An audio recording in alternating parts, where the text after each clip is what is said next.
नतीजा निकलते ही सारे हिंदुस्तान में पेट्रोल, डीजल, रसोई गैस, केरोसिन की दाम पे बेतहाशा इजाफा होगी। आज मोदी जी सरकार की इस तरीके की एक तरफा दाम वृद्धि से हमारा जो अंदेशा थी, हमारा जो आशंका थी, वो सही निकल रहे हैं। अब चाहे हमें वोट में जो नतीजा निकले, लेकिन आम लोगों के लिए संघर्ष करना और आम लोगों की बात रखने के लिए हमें कोई नहीं रोक सकता। 5 रियासतों में इंतखाबात की वजह से 137 दिनों से थमी पेट्रोल और डीजल की कीमतों में 80 पैसा फी लीटर का इजाफा हुआ है। इसके साथ ही एलपीजी रसोई गैस की कीमत में भी 50 रुपए का इजाफा हुआ है। ईंधन की कीमतों पर कांग्रेस लीडर अधीर रंजन चौधरी ने एनडीए हुकूमत पर हमला करते हुए कहा कि हमने पहले ही कहा था कि असेंबली इंतखाबात के बाद ईंधन की कीमतों में बेतहाशा इजाफा होगा और इसके लिए हमने खबरदार भी किया था और हम दुरुस्त साबित हुए हैं।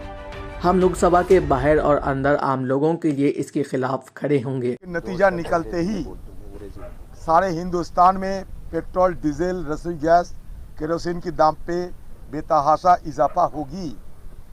आज मोदी जी सरकार की इस तरीके की एक तरफा दाम वृद्धि से हमारा जो अंदेशा थी, हमारा जो आशंका थी, वो सही निकल रहे हैं।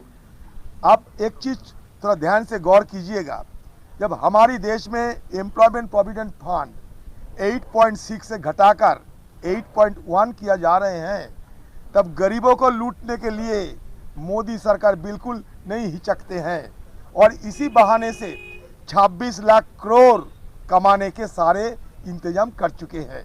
तो इस तरीके की गरीबों की शोषण जिस ढंग से बेरहमी से किया जा रहे हैं, इसके विरोध में हम खरा उतरेंगे। लोकसभा के अंदर और लोकसभा के बाहर, चाहे हमें वोट में जो नतीजा निकले, लेकिन आम लोगों के लिए संघर्ष करना और आम लोगों की बात रखने के लिए हमें कोई नहीं रोक सकता।